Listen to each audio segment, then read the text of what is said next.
want to circle back to Wolfgang for a minute because he talked about, and we'd have to work in agriculture, not just on production and yields, but we have to go beyond that. Would you give us some examples of things that are important in your mind for us to be able to move agriculture forward on nutrition? So, I mean, it's a big field, as we know, and I think we're all aware that there's more food on the planet at the moment than is required. And at the same time, those who produce that food are very often those who suffer most from hunger and malnutrition. So there's something wrong in the system. And yes, of course, productivity gains are required, mostly because productivity gains, if they go well, they go hand in hand with income generation, right? Which is something, again, that is required for poor and smallholder farmers. We also know that productivity gains, in theory, can happen mostly through, let me put it this way, in a variety of approaches. And the approaches that are most propagated are the large-scale industrial production, which might do the trick in terms of getting better yields, but have all kind of downsides, right? Ecological, biodiversity, but mostly for those who are actually suffering from hunger, which are small-scale farmers who need an income.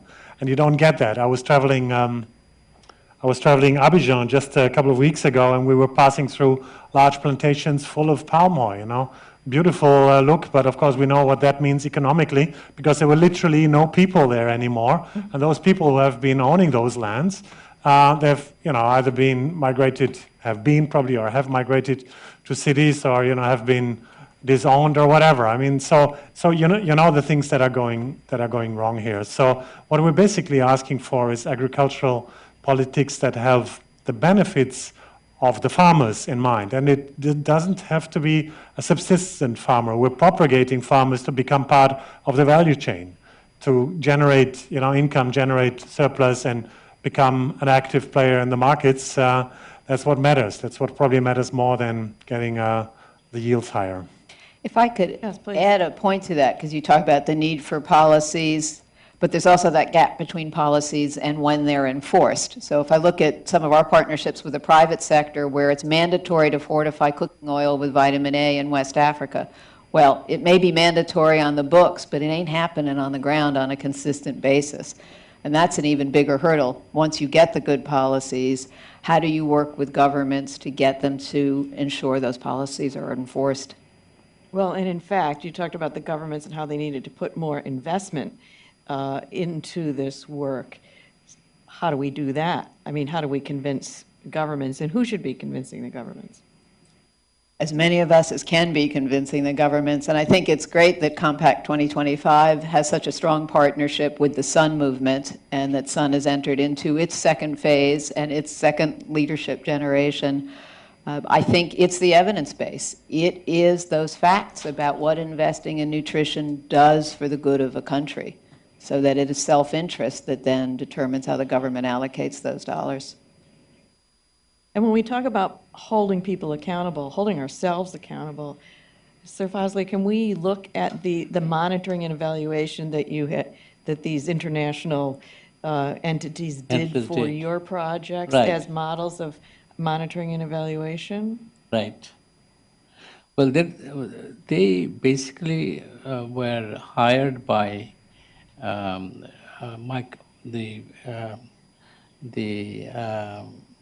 one of the donors to look at what exactly is happening, because these were pilots that were being done not in Bangladesh but somewhere else, not implemented by BRAC but some other entities. In some cases they were implemented by governments.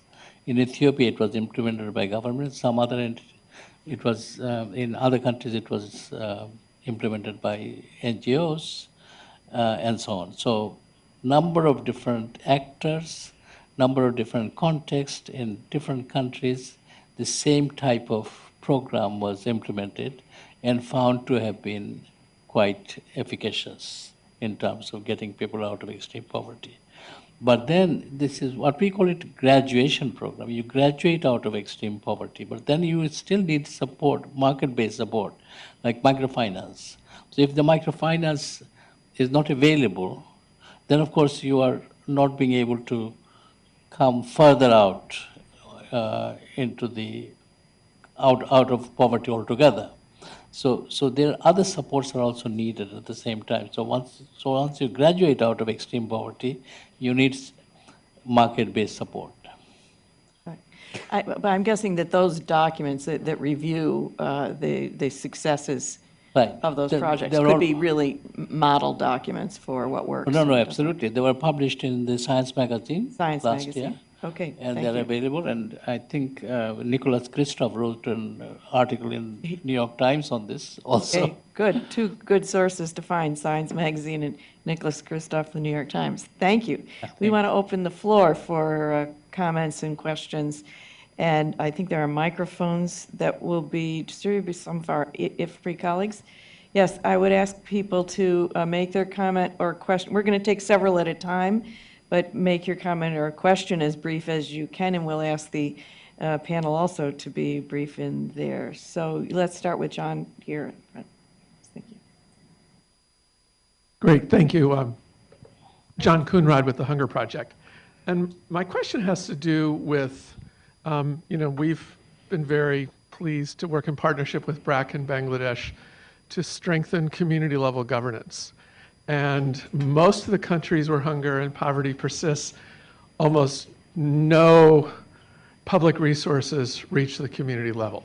I mean, it's all top-down, centralized programs, not the kinds of holistic strategies that Kanaya was speaking about. There's been a lot of resistance from places like the World Bank to actually establish a norm for kind of fiscal devolution. Kenya and a number of countries have moved 20% of public resources into local communities. Do you all have a sense of what kind of push could have more countries see the wisdom of devolving finances to the community level? Okay, thank you. I think 2 rows behind you. Yes, right there in the corner. Yes. And then the next gentleman behind John could be the next. Thank you very much. Peter Matlin, Cornell University.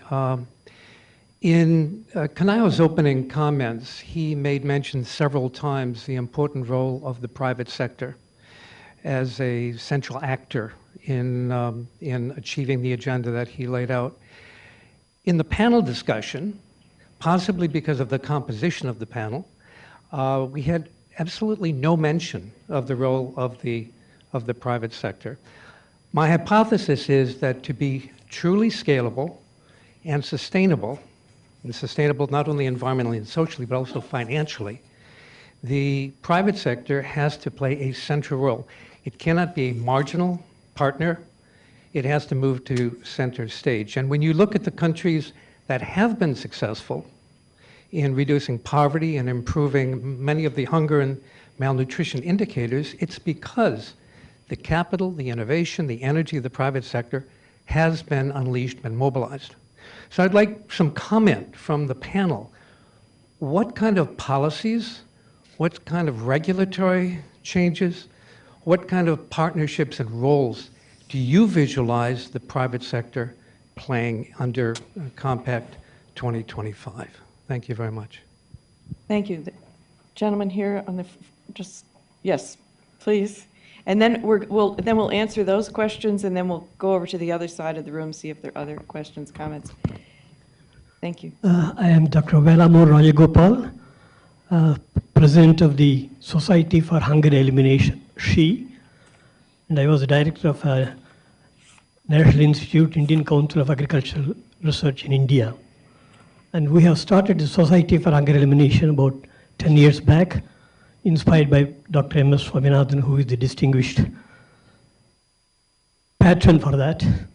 Besides taking up the issues of hunger and malnutrition of children and all that, our social extension activity is mostly on, because recently we have published papers on, zero hunger must be integrated with zero food wastage. Because we have been seeing wastage of food throughout the world, and of course more so in populated countries like India.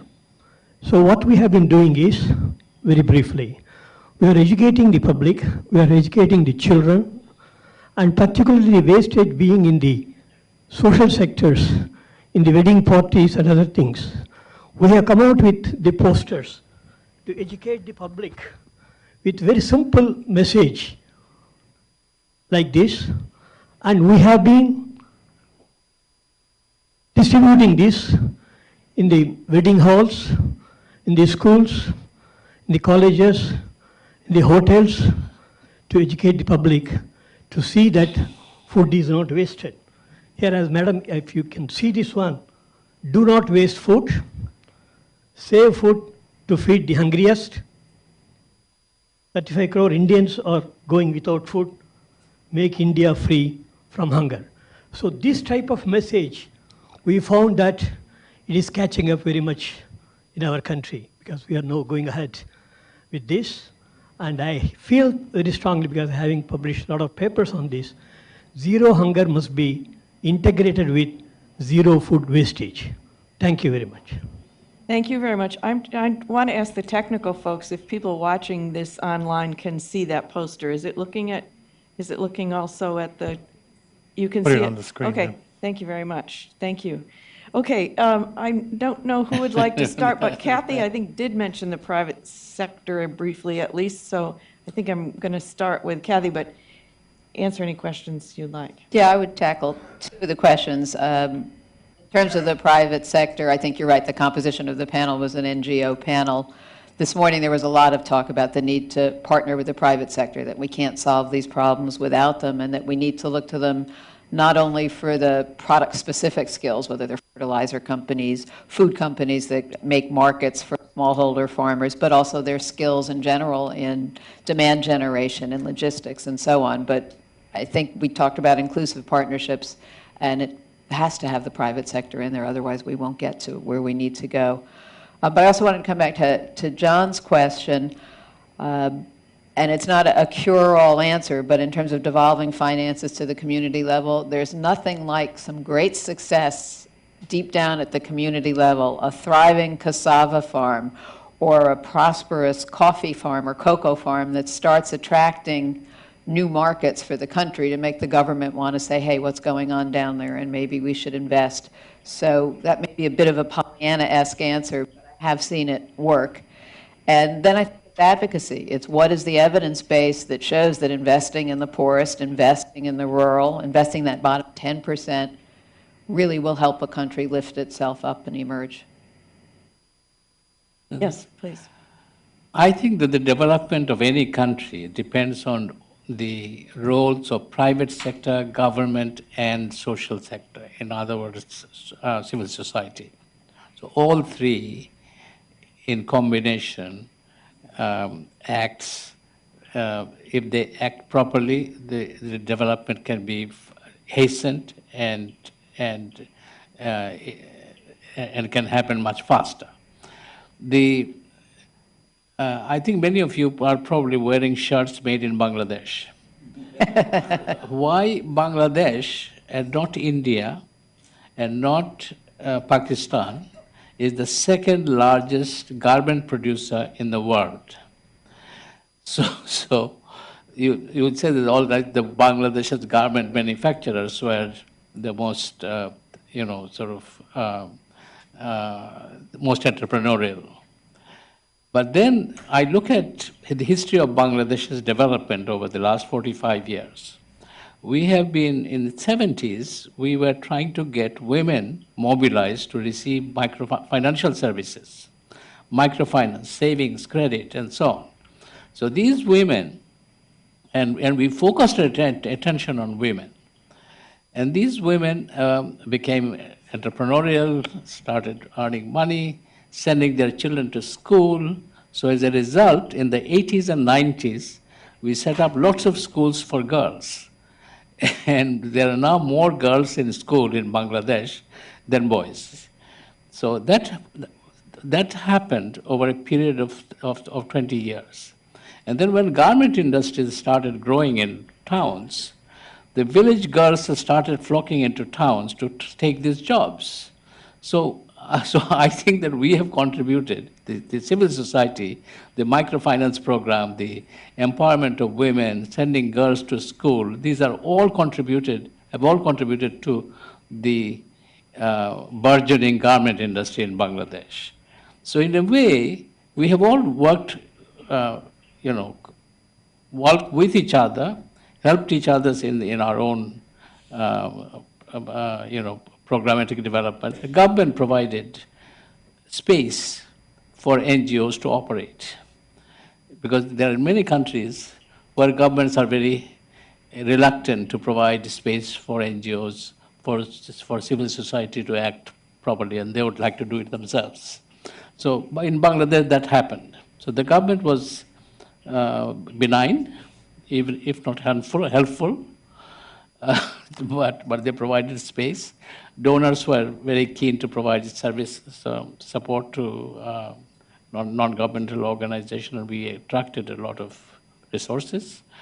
The private sector got benefit from all these people who were available to be hired, and they could benefit from that.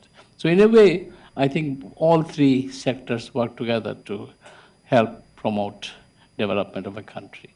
So I really don't think that one or the other is the best. I think all of us need to work together. The other question that our friend here asked is decentralization. Most countries, Bangladesh particularly, is very centralized. But then if you look at India, it's a little more decentralized in the sense that the central government doesn't cover everything. Provincial government or state governments take on quite a few portfolios. This education is part of not the central government affairs, it's the state government affairs. And then below that, there are panchayats and all that. So all kinds of decentralization has happened in India, which has not happened in Bangladesh and in many other countries. So it varies from country to country as to where the resources and action is initiated. Wolfgang. Yes, a bit of water into the wine. So, of course, what you're describing is all true and relevant, but not all is well, for instance, in the textile sector. We know that, despite the efforts. I know. And, one of the issues that we're dealing with is, yes, there are efforts by governments, by corporate sector, by NGOs, and the like. But when you look at the textile sector, for instance, it's actually quite a challenge to bring garment or textiles to the general public and ask them to pay a little bit more for it, the money that is required to ensure proper conditions for the production of either the cotton or the manufacturing and the like.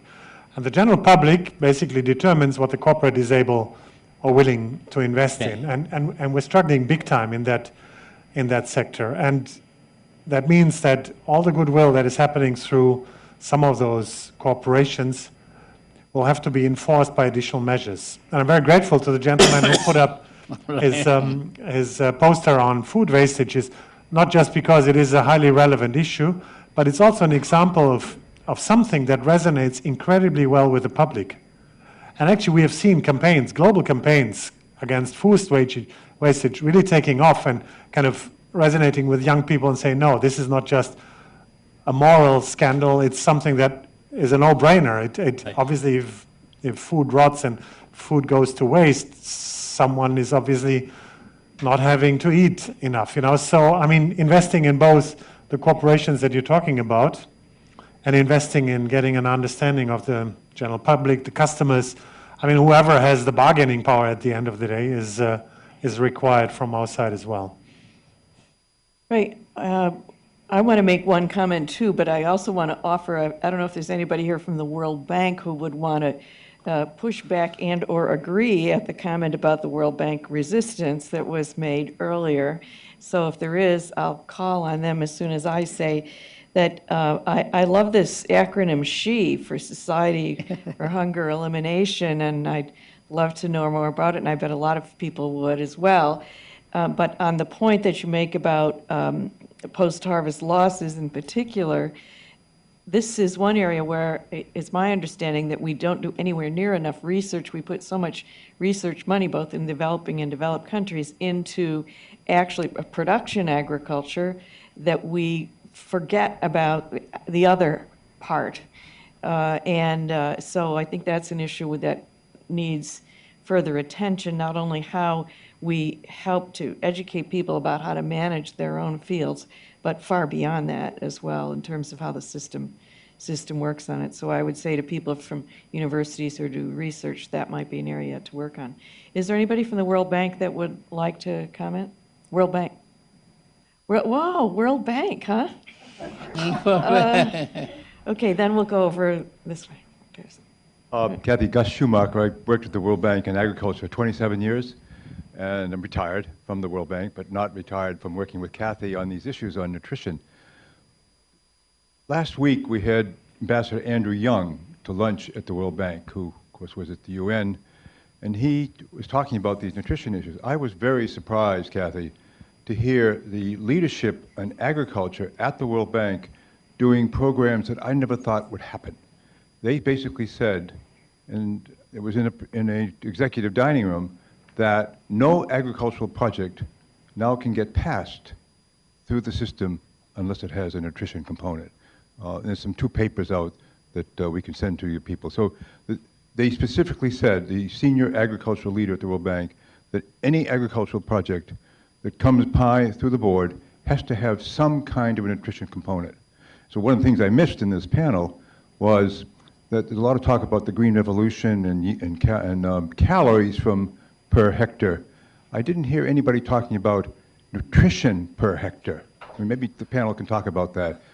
Is there a move in the CG system to focus on nutrition research per hectare versus the green revolution, yields and productivity per hectare? Thank you. Thanks very much for that, Gus. Issa to here, please. Thank you very much.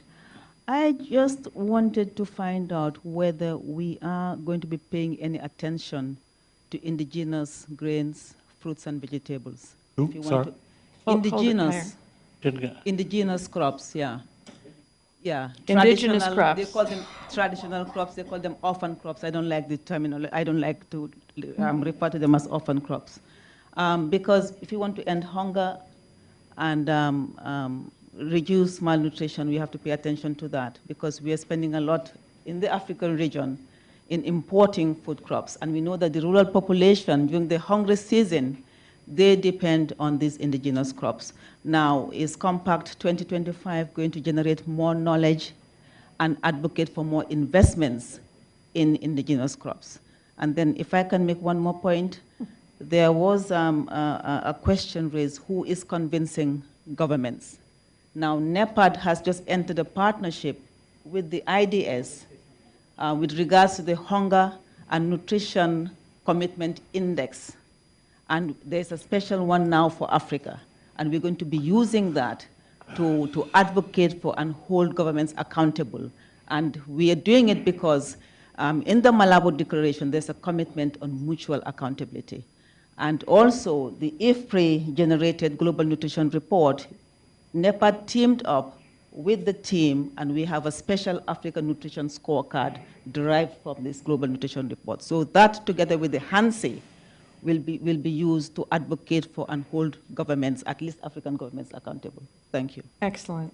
Excellent. Great. We have one more. Oh, well, we have to take Dr. Bois. Yes. Thank you.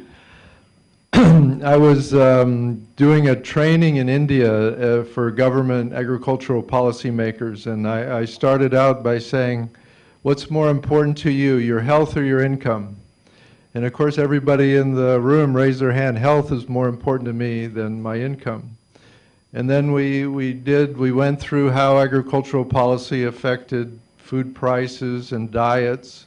And I explained how agricultural policy actually had probably a bigger impact on health of the nation than any other ministry in the country.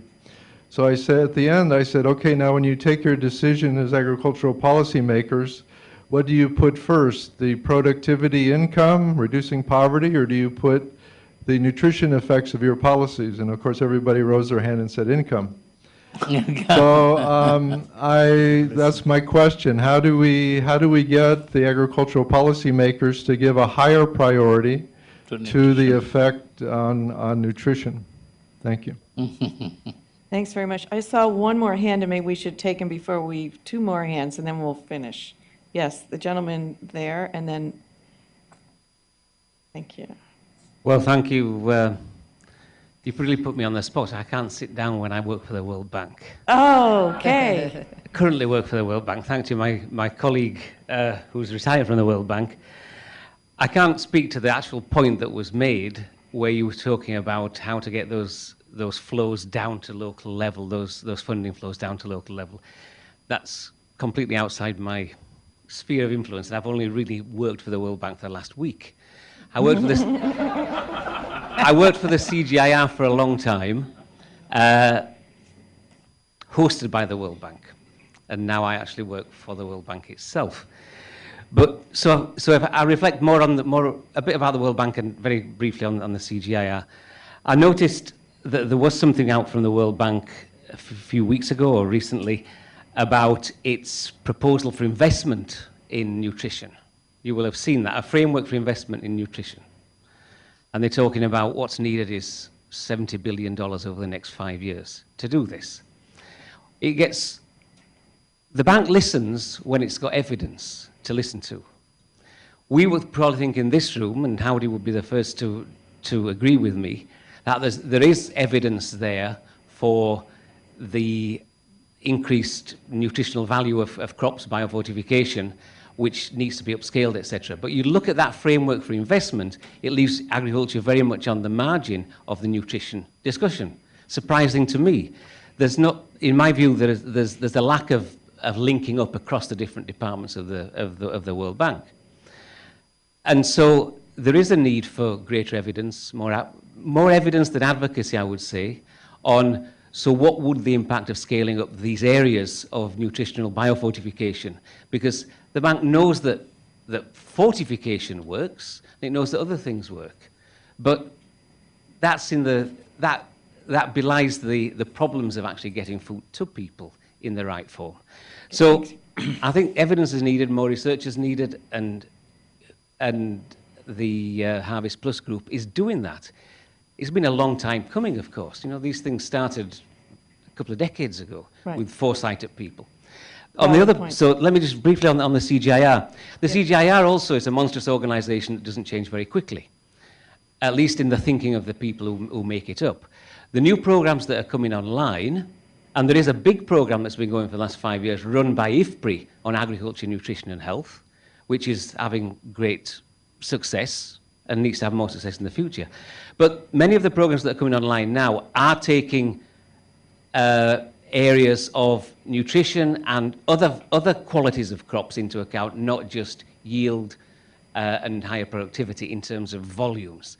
But the breeders are there that have been doing this for a long time. So just like when Kanayo spoke about measuring poverty in terms of new ways of looking at those metrics of poverty, what are the meaningful metrics, not just amount of money coming in at the end of the week?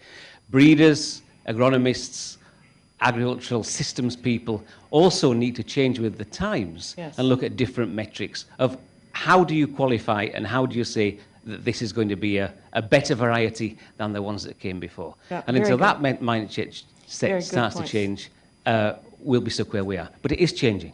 Very good points, and thank you for taking the floor. Last comment or question. Dan, please. Need a microphone.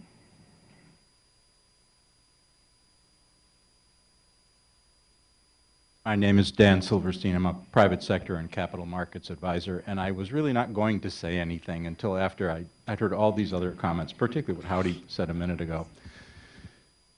I am of the private sector, and I'm listening to your comments and really enjoying everything you're saying. But this is really not a private sector oriented meeting, and so I didn't want to inject my thoughts about the role of the private sector. But I do want to say one thing. When there's this discussion of how do you increase productivity with nutritious products, and how do you induce more production of higher value horticulture or a more diversified diet. I've been sitting here thinking that in 2003, CATUP was created. In 2011, Grow Africa responded to the food price spikes. In 2012, the G8 introduced the New Alliance for Food Security and Nutrition. In 2014, the Malabo Declaration pledged to devote 10% of public expenditure in order to create 6% agricultural productivity growth, and has a provision for mutual accountability. So if you're looking at what's being done wrong, the framework is there. The enabling environment is being created. So here's my question. Is it completely impractical to think that governments in the developing world would create a tax incentive or subsidies to produce, for companies, the private sector, to produce more nutritious goods? Because it seems to me that it's such a simple solution. If you're going to if you increase subsidies to lower the cost of capital and increase your return on invested capital, you're going to have to get out of the doorway because these private companies are just going to knock you over, are they not? Is it not Adam Smith's invisible hand searching for profit where there is an opportunity to do so? And if it's so, why hasn't it been done? Hey, thank you very much. I'm going to ask our panelists to choose what, hopefully we'll hit all of these points, 1, 2, 3, 4, 5, from 5 speakers. And also since we're, but you can pick and choose, panelists, and then, but since we're also going to be soon finished, if there's any final comments you want to make as you answer the questions, please do so. Who is anxious to begin? Wolfgang looks really anxious. So I'm anxious to dodge the first 2 questions because that's about nutrition research and indigenous crops, because, that's a question to CGIAR. Of course, completely with you, both needs to happen. Where is the investment going to flow? Both, the investment financially, but also the intellectual investment that is required. I'm sure this is going to happen. But let me not try to answer on behalf of the scientific community here. What I'm really interested in is what you've touched upon a couple of times now. How do we make sure that the financial investments are actually making a difference on the ground, right? And how do we make sure that this is either being monitored or that accountability mechanisms are strong enough? You've asked that, Catherine, and a couple of times it came up. And I'm wondering whether we focus too much on the accountability mechanisms at national government level, through NEPAD, for instance, or monitoring what happens through the Maputo commitments, and whether we do enough about what actually happens at the community level. So community monitoring, community scorecards, what does make a difference on the ground, and why? And if not, if investments don't reach the communities, don't make a difference, how can governments or those who are responsible in the respective areas be held accountable? So community-based monitoring mechanisms, I think, are still underplayed. We're trying to work with community scorecards. Again, it's at the very lowest levels, and it's holding those accountable who are maybe next in line, like local administrations and the like. But it's something that I think we together haven't figured out yet. The monitoring of SDGs and the monitoring of those indicators is happening at a national level, and the UN and others have now developed those mechanisms, but it's not happening at the levels where they need to make a difference. And that's something that we need to get our heads around, and I don't think we're where we should be. And another maybe question that I have, again, income versus nutrition, what Howard is mentioning, and why is all the great work that's happening around biofortification maybe not taking the scale and the speed? Again, I don't have a good answer to that. Are we maybe missing to engage the communities again in the benefit? Are we missing to engage in the transmission of all the good results? I mean, something seems to be lacking, and I think we're aware that something is wrong, and it's not about the work that Harvest Plus or others are doing. I think it's about the transmission of the results and the knowledge that we have into practical projects. So no answer, but definitely aware that we need to do something about it. And I'd just say in terms of community-led monitoring, and I'd love offline for you to share with us some of the work you've done, that's another opening for the private sector to be involved and for Yes, us to partner absolutely. with IT world on those solutions, given cell phone penetration and so on. And when you talked about influencing agricultural policy to be sensitive to nutrition, there's the community level, but there's also the top level. And what we talked about in the Leadership Council the meeting this morning was the importance of dealing with the prime ministers, not with the Minister of Health, Minister of Education, but starting at that top level, heads of state, so that it will trickle down. Anything else, Kathy? I would just respond, certainly, I think a lot of us in the NGO community are on side with the issue of indigenous crops, and certainly in our work in homestead food production, we are working with people on the foods that they grow and helping them improve their gardening and their farming techniques so that they can have year-round produce, but not saying, oh, you've got to use this other thing we're importing from the Western world. So, and I think that would be true, certainly of my colleague from CARE, that's an approach that's important, because it's the only way, as you said, it's the only way it's going to be successful. People are brought up eating the foods that they've been growing in their own homes. Thank you. I don't have anything. No to say. final? No. Well, I'll make a couple just before we finish. I think, Schengen, we've left a few of these on your plate here. For when you summarize, I don't know if you were just going to say thank you. Now he is. But, you know, Gus asked about the nutrition research per hectares.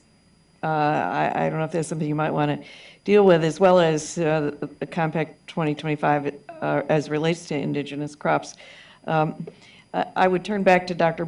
Boyce and say that your work at Harvest Plus is one of the best examples of connecting agriculture and nutrition. So if you're asking this question, it makes me concerned, because I think we need to use your work as a model for others to use to connect better nutrition and agriculture. I think we learned some interesting things about the bank from two different speakers, Gus and the other gentleman from the bank, but I would add that one of the issues that we did talk about in Compact 2025 is on this issue of evidence, is that we want to show not only what would still be required as an investment, and this also goes to the private sector too, Dan, what is required for investment in order to improve nutrition outcomes, but also what the benefits would be. And IFPRI believes they have some data on that, and I'm looking forward to seeing that, because I think it'll be helpful to address the issue that was raised by the bank. Whether or not developing countries, many of them have the sophistication in their tax structure in order to create the incentives that you asked about, is a big question for future discussion, I think. I want to thank all of the panelists for their work, and before we say thank you to them, and thank you also to our wonderful keynote speaker and the important issues that he raised, especially questioning how we even measure our work and what it is we're doing and the status of people's poverty. And also the issue of farming as a business, which needs to be much more understood in governments. Oh, those farmers out there. But those are really thousands of little businesses. So before we thank the panel and thank the keynote, I want to thank IFPRI for putting this together, for organizing it, to Schengen, Rajul, and all of their colleagues. And I leave it to Schengen to thank all the rest of us and do whatever else he wants to do. Thank you.